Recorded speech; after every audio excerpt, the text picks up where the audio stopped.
In the 19th century, it was believed that the lot of women writers, if they dared to step on this path, was to talk about unrequited love for a handsome count or about the upcoming ball. But Mary Shelley, the author of the novel Frankenstein or the Modern Prometheus, refused to conform to men's ideas about what place a girl should occupy, how she should spend her leisure time, and whom she should love. The first woman in the history of science fiction created a work about an obsessed scientist who created a monster. We were thinking, what do you have to go through to write something like this? Literary critics of the 21st century agree that Mary Shelley and her mother became the first feminists long before the appearance of the feminist movement itself. They defended their rights to creativity and self-expression. We will tell about the tragic, but at the same time interesting life of Mary Shelley in this material.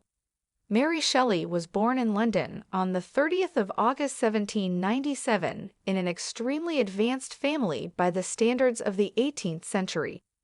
The girl's mother, Mary Wollstonecraft, was one of the first suffragettes, representatives of the fair sex who fought for equal rights with men.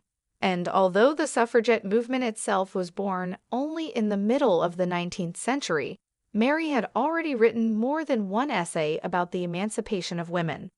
By the way, she married Mary's father, having an illegitimate daughter Fanny in her arms.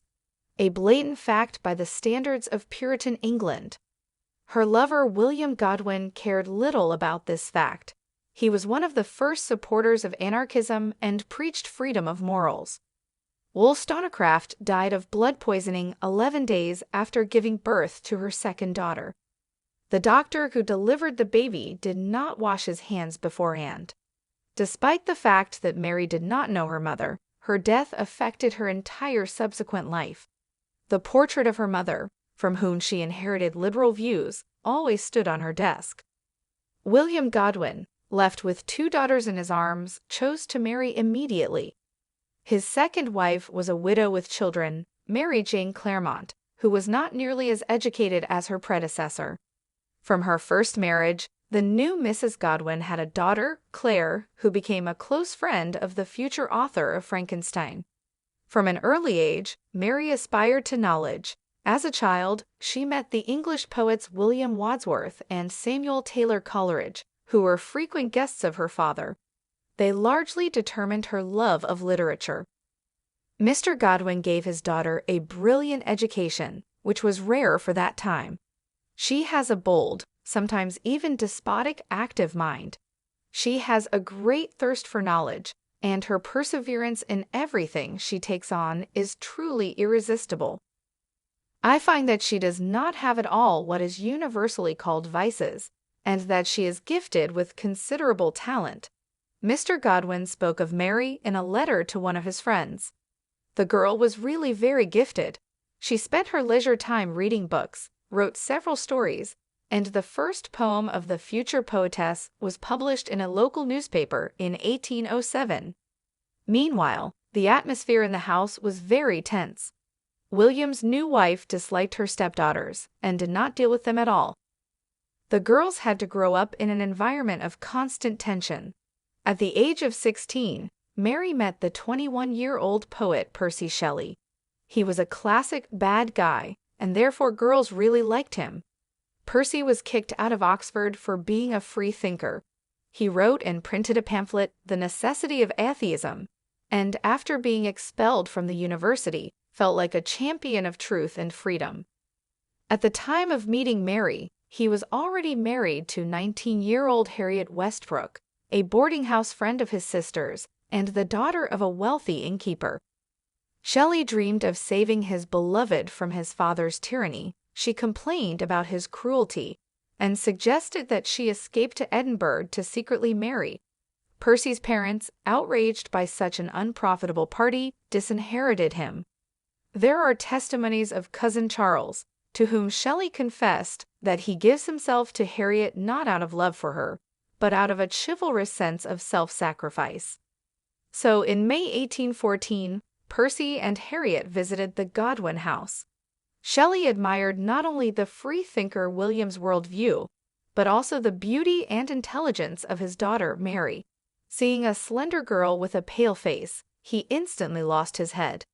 Miss Godwin was not only pretty, but she also kept up a conversation on any topic on equal terms, because she had read her father's entire library. Passionate Percy immediately began courting Mary, who, by the way, was not embarrassed by the presence of his wife.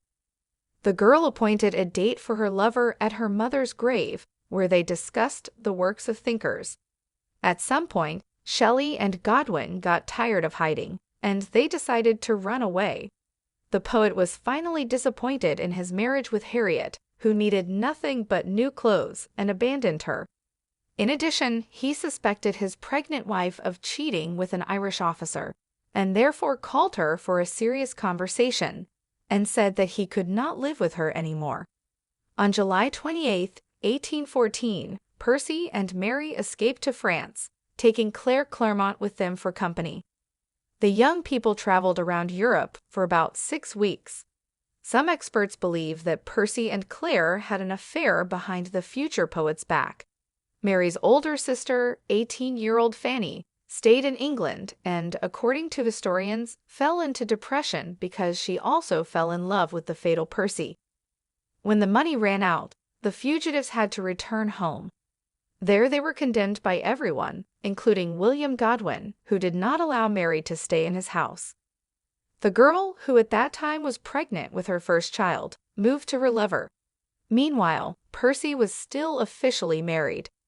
In February 1815, Miss Godwin gave birth to a daughter who died 13 days after birth. To help the couple through their grief, Percy's friend Thomas Jefferson Hogg invited the lovers to stay at his estate. In modern parlance, Thomas subjected Mary to sexual harassment, but she was categorically against it. He made a similar attempt with Garriott. In the scientific work of an English specialist on the work of Mary Shelley, it is claimed that Hogg actually had no friendly feelings for Shelley and sublimated his desire by soliciting his passions. In January 1816, Shelley and Godwin had a son, William. A few months after the baby was born, the couple went to Geneva in the company of Claire Clairmont. In Switzerland, they met with Lord Byron and his physician William Polidori.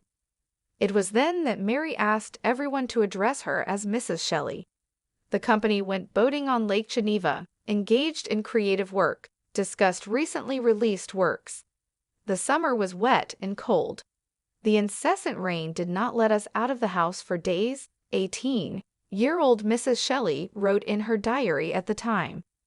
The future poetess also described their evening conversations, for example, about the philosopher and inventor Erasmus Darwin, who dealt with the effects of electric current on a dead organism.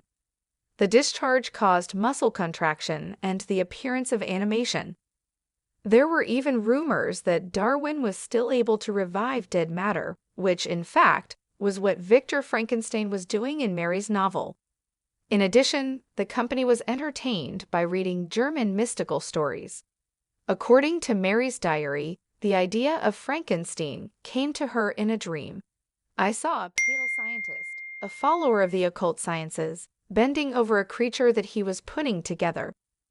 I saw a disgusting phantom in human form, and then, after turning on some powerful engine, signs of life appeared in it. It was a terrifying sight, and the consequences of any human attempts to deceive the perfect mechanism of the Creator will be extremely terrifying. It was then, in Geneva, that she began to write, contrary to Byron's opinion that a woman is too stupid to create her own ideas.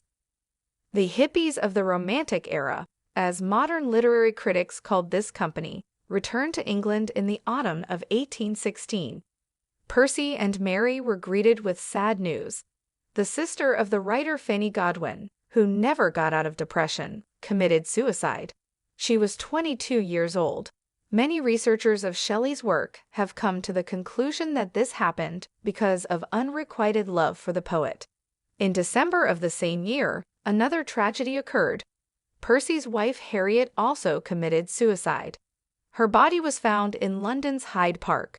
Shortly after the death of his wife, Shelley married his longtime lover.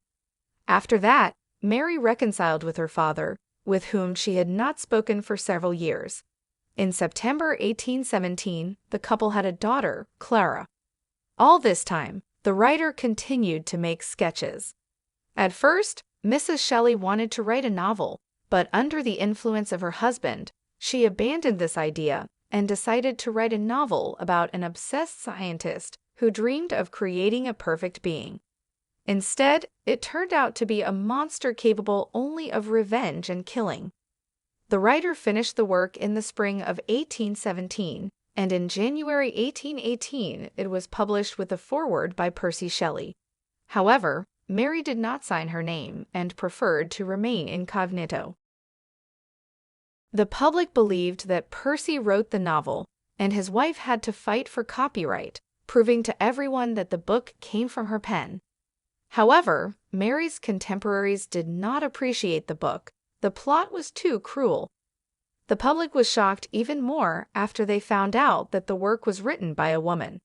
During the author's lifetime, the novel withstood 2 reprints. In the second of them, Mrs. Shelley made edits to make the book conform to the conservative ideals of the time. In 1818, Mary and Percy, along with the kids William and Clara, decided to move to Italy, where they lived near La Spezia. There they wrote, saw the sights, and generally had a good time. However, a series of dramas put an end to a happy life. Clara died when she was only a year old. This was followed by numerous infidelities of Shelley, of which his wife was well aware. In addition, he had an illegitimate daughter from a certain Italian woman. In June 1819, William died. He had not suffered a cholera epidemic. A few months later, Percy and Mary's 4th child was born, the boy Percy Florence. Despite all the hardships, the time spent in Italy became the most fruitful in the work of the poets. In 1822, the family moved to the village of San Terenzo, where they lived next door to Percy's friend Edward Williams and his wife Jane. At that time, the poet was bored with life with Mary, who was pregnant with her 5th child. He started flirting with his friend's wife out of hand, and even dedicated several poems to her. Due to the stress caused by her husband's behavior, Mrs. Shelley suffered a miscarriage, as a result of which she almost died. Mary's personal life, according to all the canons of Romanticism, was beautiful, short, and tragic. She became a widow at just 24. Percy, who was returning home from Livorno on a schooner, was caught in a storm and drowned. His body was washed ashore only 10 days later. He was identified by his tall, slender figure, a volume of Sophocles and a poem by Keats found in his pockets. Mary's grief knew no bounds. It seemed that the monster from her novel had become real and was chasing her, taking away the closest people. "The 8 years I spent with him," Mary wrote a month after her husband's death, meant more than the usual full term of human existence. Mary devoted her later life to caring for Percy's only son Florence and preserving her late husband's literary heritage. She collected and published a collection of his poetry, as well as wrote his biography. She did not forget to be creative, having created 6 more works, including Walpurga and The Last Man. In addition, Shelley wrote a number of essays about women writers, in which she stated that imagination has no gender. She was engaged in editing, wrote biographical essays about foreign writers, translated, reviewed. Mary Shelley died on February 1, 1851, at the age of 53 from a brain tumor. Unfortunately, almost all of the writer's works were eventually forgotten, but only the relentless popularity of Frankenstein prevented them from finally sinking into oblivion. And we come to the conclusion that her biography was as tragic and sometimes fantastic as the plot of the work that glorified her forever.